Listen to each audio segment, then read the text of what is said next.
रक्षा क्षेत्र से जुड़ी तमाम अहम खबरों पर आप देख रहे हैं डीडी न्यूज का ये खास कार्यक्रम डिफेंस डायनेमिक्स और मैं हूं दानवीर सिंह।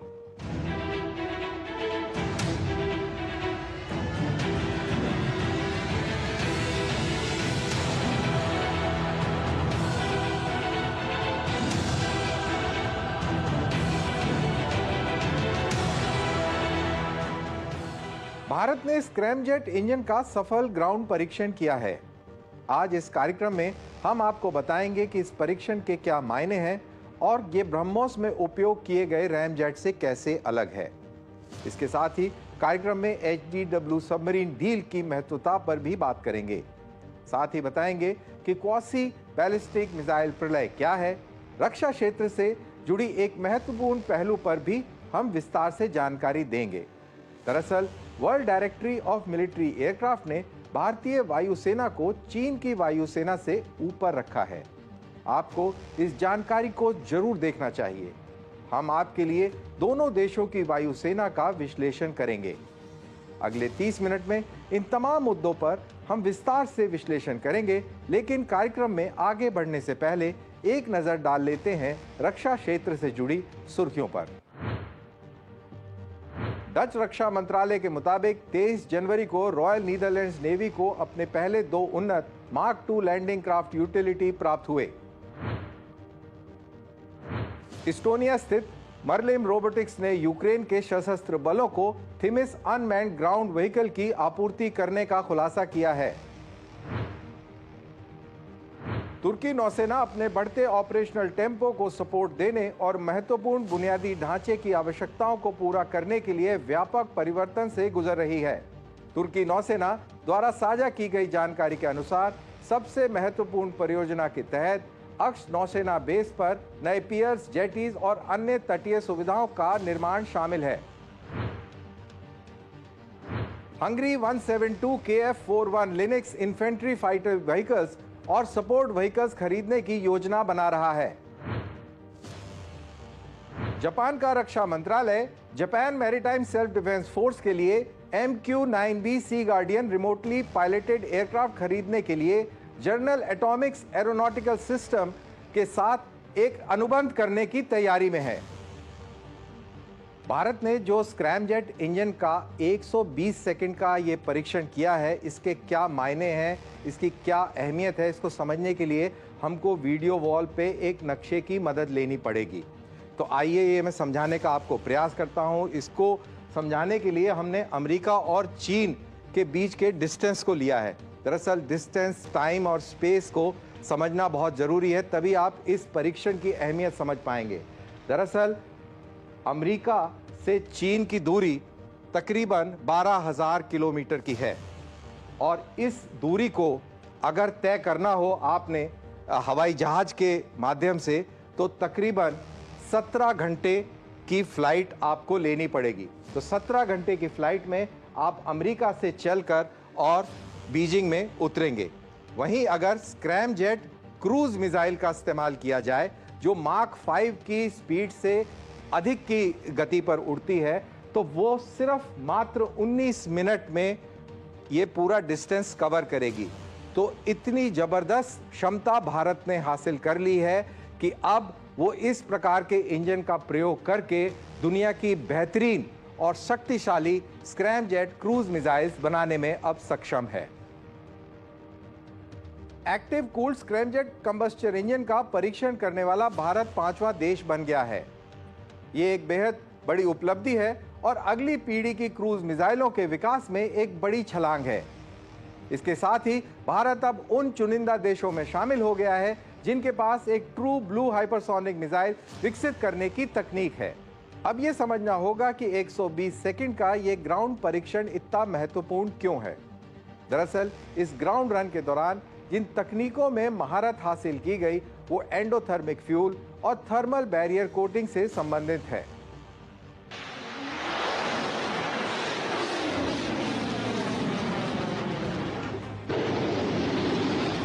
भारत की सच्चे मायने में हाइपरसोनिक मिसाइलों की खोज को एक बड़ी मजबूती मिली है। रक्षा अनुसंधान एवं विकास संगठन ने पहली बार 120 सेकंड तक अत्याधुनिक active cooled scramjet combustor engine का ग्राउंड टेस्ट सफलतापूर्वक किया है। रक्षा मंत्रालय ने अपने बयान में कहा है कि भारत में पहली बार विकसित किया गया एंडोथर्मिक स्क्रैमजेट ईंधन, जिसे डीआरडीओ और भारतीय उद्योग ने मिलकर बनाया है, और ये सफलता का केंद्र बिंदु है। ये ईंधन न केवल बेहतर कूलिंग प्रदान करता है, बल्कि इसे जलाना भी आसान होता है। यह क्रूज मिसाइल 30,000 मीटर की ऊंचाई से नीचे उड़ती है और इसी कारण से बहुत अधिक तापमान को भी झेलती है। इसकी सतह पर 1400 डिग्री सेंटीग्रेड से 2000 डिग्री सेंटीग्रेड तक का तापमान बढ़ जाता है, जिससे अंदर लगे एवियोनिक्स और बाकी मशीनरी पर एक असर पड़ सकता है। एंडोथर्मिक स्क्रैमजेट ईंधन इसी तापमान को काबू रखने में बहुत महत्वपूर्ण भूमिका निभाता है। यह ईंधन ना ही इस मिसाइल को थ्रस्ट और स्पीड प्रदान करता है, बल्कि उच्च तापमान को भी कम करने में महत्वपूर्ण योगदान देता है। इसके साथ ही भारत ने एक नई उन्नत सिरेमिक थर्मल बैरियर कोटिंग वाली टाइल को भी विकसित किया है, जो उच्च तापमान को सहन कर सकती है और स्टील को गला देने वाले अधिक तापमान को कम कर क्रूज मिसाइल को काम करने में सक्षमता प्रदान करती है। वहीं आपको याद हो कि कुछ समय पहले भारत ने हाइपरसोनिक ग्लाइडर मिसाइल का भी परीक्षण किया था। दरअसल भारत पहले ही हाइपरसोनिक ग्लाइडर का परीक्षण कर चुका है। वहीं ये पहली बार है कि एक्टिव स्क्रैमजेट कंबस्टर इंजन का इतना लंबा परीक्षण किया गया है। इसका मतलब ये है कि अब तक भारत के पास रॉकेट मोटर से संचालित हाइपरसोनिक ग्लाइडर था, जो तेज गति से उड़ते हुए लक्ष्य तक पहुंचता था, लेकिन भारत के पास हाइपरसोनिक क्रूज मिसाइल बनाने की क्षमता नहीं थी। इस नवीनतम परीक्षण के साथ अब भारत के पास ये क्षमता भी होगी। भारत के रक्षा मंत्रालय ने इस परीक्षण के बाद कहा कि इस परीक्षण में कई महत्वपूर्ण उपलब्धियां शामिल हुई हैं, जैसे सफल प्रज्वलन और स्टेबल कंबस्टन, जो हाइपरसोनिक तेज व्हीकल्स के परिचालन में भी उपयोग किया जा सकता है। मंत्रालय के प्रवक्ता के अनुसार स्क्रैमजेट इंजन के इग्निशन को अगर तुलना की जाए तो वो कुछ इस प्रकार से है, मानो कि मोमबत्ती को तूफान में जलाया रखा गया। तो ये कितना कठिन था, ये अंदाजा लगाया जा सकता है। भारत के रक्षा मंत्रालय ने कहा कि स्थिर दहन, उन्नत प्रदर्शन और अत्याधुनिक तापीय प्रबंधन के साथ ये सफलता अगली पीढ़ी के हाइपरसोनिक मिशनों की नींव रखती है। तो कुल मिलाकर इस जानकारी से 5 प्रमुख तथ्यों को समझा जा सकता है। 2023 में भारत ने स्क्रैमजेट इंजन का सफल परीक्षण किया, जो एरोस्पेस तकनीक में एक महत्वपूर्ण उपलब्धि है। इसके 5 टेकअवे क्या हैं, ये मैं आपको बतलाता हूँ। सबसे पहला टेकअवे है हाइपरसोनिक तकनीक में प्रगति। भारत की माक 5 से अधिक गति वाली हाइपरसोनिक तकनीक विकसित करने की क्षमता प्रदर्शित हुई है। अगर रणनीतिक महत्व की बात करें तो ये रक्षा और अंतरिक्ष क्षेत्र में भारत की वैश्विक स्थिति मजबूत करता है। जैसे मिसाइल व स्पेसक्राफ्ट में इसका उपयोग संभव होगा। इसके अलावा बेहतर ईंधन दक्षता एक अहम टेकअवे है। पारंपरिक रॉकेट इंजनों की तुलना में स्क्रैमजेट वातावरण की ऑक्सीजन का उपयोग करता है, जिससे लागत कम और प्रदर्शन बेहतर होता है। और चौथा टेकअवे है स्वदेशी विकास। ये पूरी तरह भारत में विकसित तकनीक है, जो आत्मनिर्भरता की दिशा में एक बड़ा कदम है। और अगर 5वें टेकअवे की बात करें तो ये भविष्य की नई संभावनाओं की ओर एक पहला कदम है, अर्थात उपयोग योग्य स्पेस प्लेन और लंबी दूरी की मिसाइलों के वर्ष 1981 में 2 टाइप 209 सबमरीन्स को खरीदने और अन्य 2 को मसगांव डॉक लिमिटेड में बनाने तथा 6 सबमरीन्स को बनाने की संभावना के साथ एक सौदा हुआ था, लेकिन दुर्भाग्यवश रिश्वतखोरी के आरोपों के बाद ये सौदा नहीं हो पाया, जिसे HDW स्कैम के रूप में भी जाना जाता है। भारतीय नौसेना के लिए अत्याधुनिक डीजल इलेक्ट्रिक सबमरीन्स को प्राप्त करने में HDW के बाद में TKMS को लगभग आधी सदी लग गई। ये भारतीय नौसेना के लिए बहुत ही महत्वपूर्ण है, क्योंकि ये इंडियन ओशन रीजन में बढ़ती रणनीतिक चुनौतियों के बीच घटती सबमरीन शक्ति से जूझ रही है।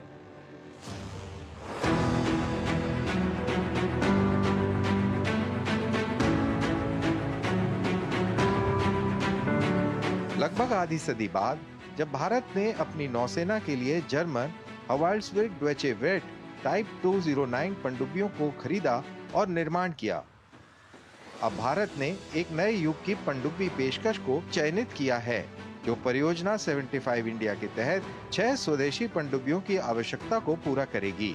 HDW द्वारा प्रस्तुत विजेता बोली इसके parent company Thyssen group marine system के माध्यम से एक संशोधित टाइप 214 पनडुब्बी का रूपांतर है। जुलाई में TKMS ने भारतीय मीडिया को एक प्रस्तुति दी जिसमें एक नई डिजाइन की कलाकृति दिखाई गई जो टाइप 214 से बड़ी और स्टेल्थ पर अधिक जोर देने वाली है।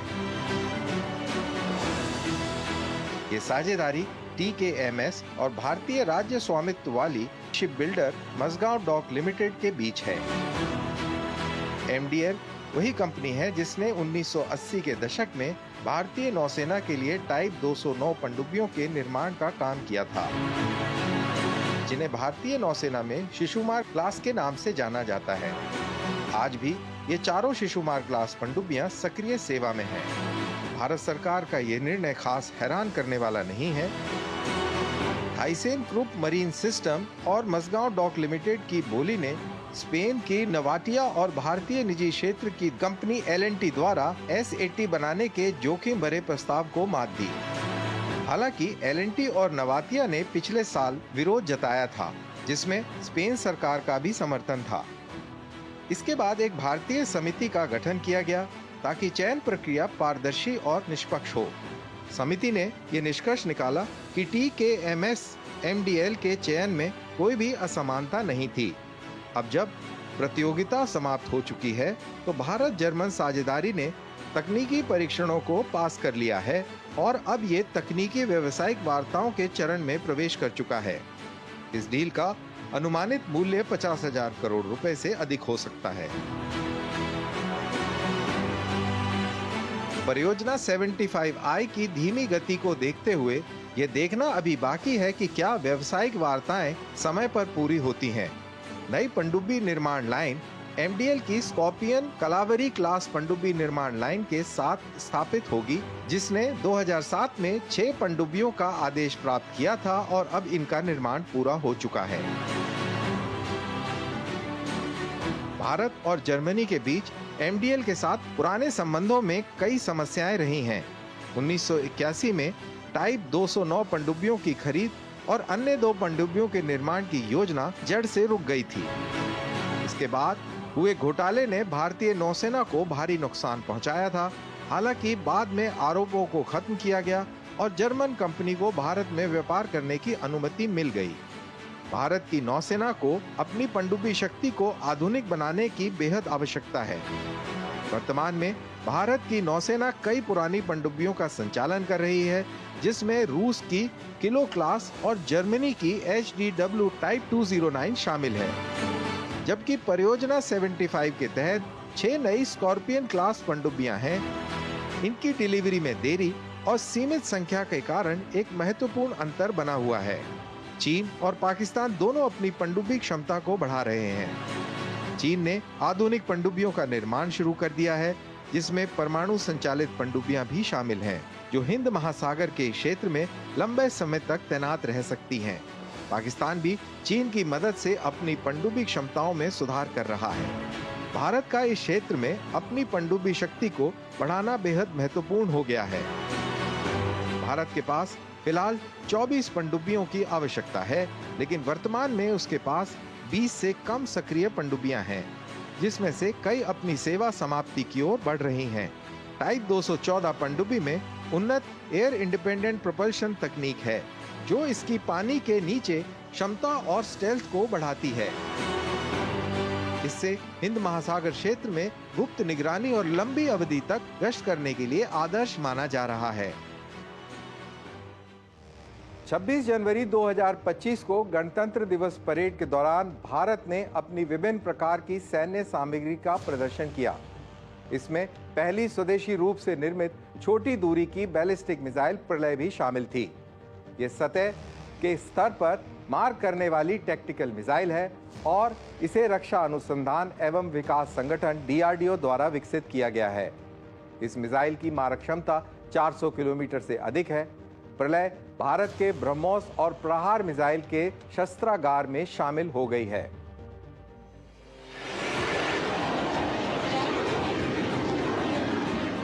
इस साल गणतंत्र दिवस परेड में भारत के स्वदेशी रक्षा क्षेत्र में एक महत्वपूर्ण मिसाइल प्रणाली का प्रदर्शन किया।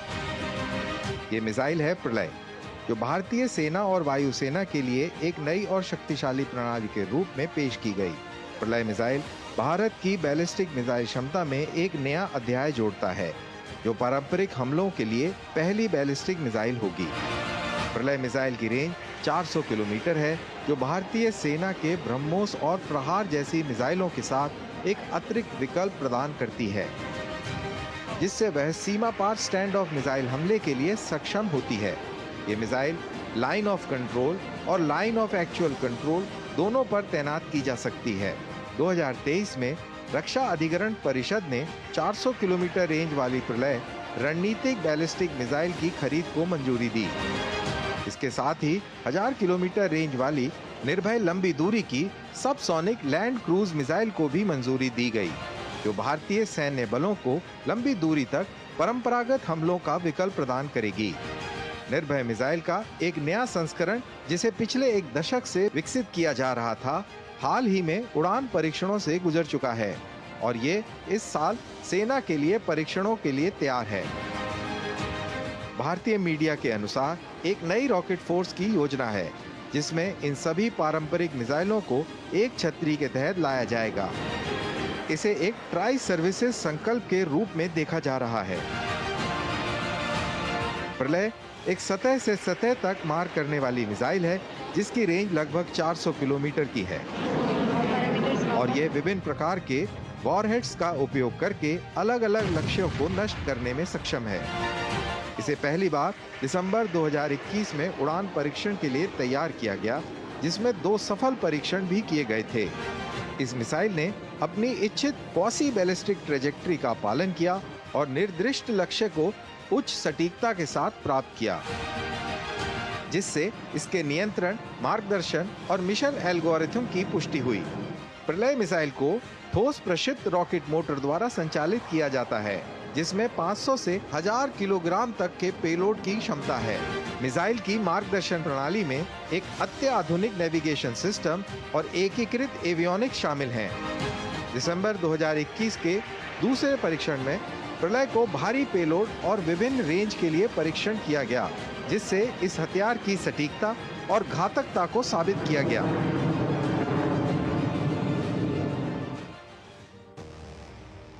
जब सनसनी फैलाने की बात आती है तो मेरा मानना है कि मीडिया और उससे भी अधिक सोशल मीडिया महत्वपूर्ण भूमिका निभाता है। कई बार ये वास्तविकता से काफी दूर होता है। ऐसा ही कुछ हुआ जब पाकिस्तान और चीन की वायुसेना की तुलना भारतीय वायुसेना से करते हुए वायुसेना की क्षमताओं पर संदेह जताया जा रहा था।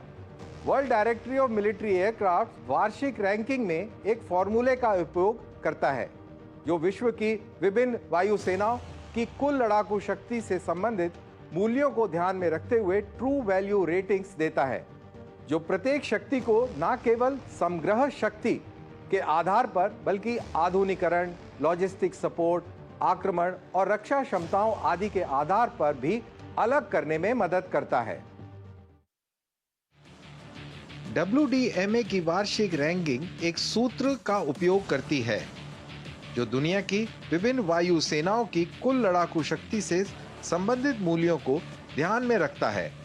ये सूत्र ट्रू वैल्यू रेटिंग उत्पन्न करता है, जो प्रत्येक शक्ति के केवल समग्र ताकत ही नहीं बल्कि आधुनिकीकरण, लॉजिस्टिक समर्थन, आक्रमण और रक्षा क्षमताओं आदि के आधार पर स्पष्ट रूप से अलग करने में मदद करता है।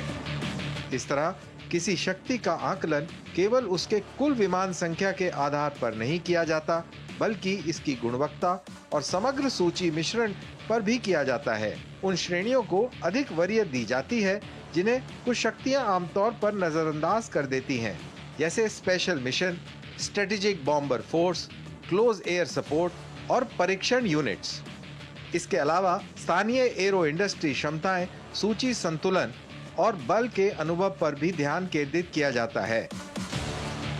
इसी के तहत ताजा आंकड़ों के मुताबिक अमेरिका इसमें सबसे आगे है, जिसको ट्रू वैल्यू रेटिंग 242.9 मिली है। वहीं रूस 114.2 पर दूसरे स्थान पर है और भारत 69.4 अंक लेकर तीसरे स्थान पर है। और चीनी एयरफोर्स मान्यता के विपरीत 63.8 अंक लेकर चौथे स्थान पर है।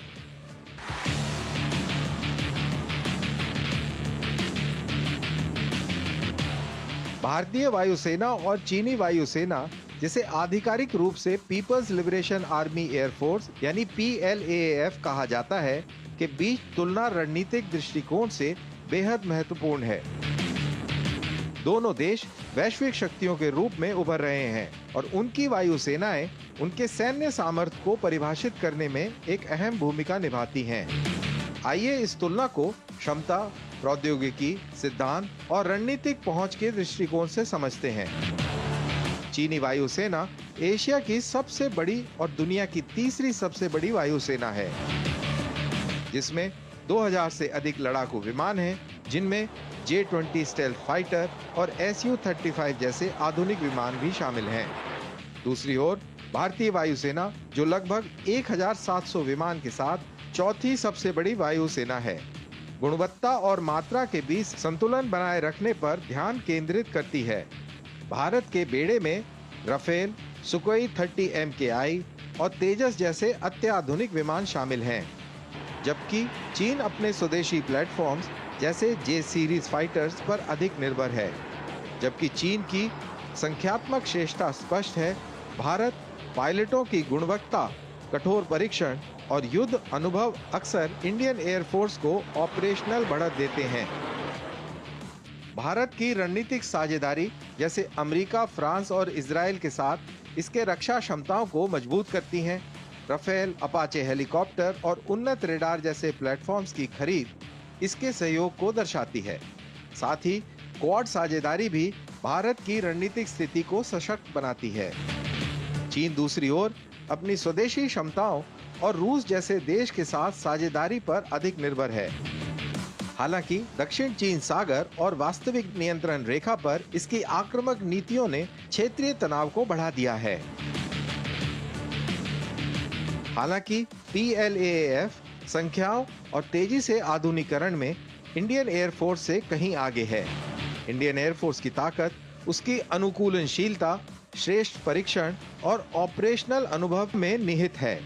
ये तुलना ये साबित करती है कि वायु शक्ति केवल संख्याओं के बोर में नहीं, बल्कि ये संसाधनों का प्रभावी उपयोग और राष्ट्रीय उद्देश्यों के अनुरूप होने पर निर्भर करती है। भविष्य को देखते हुए भारतीय वायुसेना और चीनी वायुसेना के बीच संतुलन न केवल तकनीकी प्रगति से, बल्कि भू राजनीतिक परिदृश्य, गठबंधनों और उन सैनिकों की इच्छा शक्ति से आकार लेगा जो इन बलों में सेवा कर रहे हैं। आखिरकार ये दोनों वायुसेनाएं अपने देशों की सैन्य शक्ति और वैश्विक परिदृश्य में अहम भूमिका निभाने में सक्षम हैं।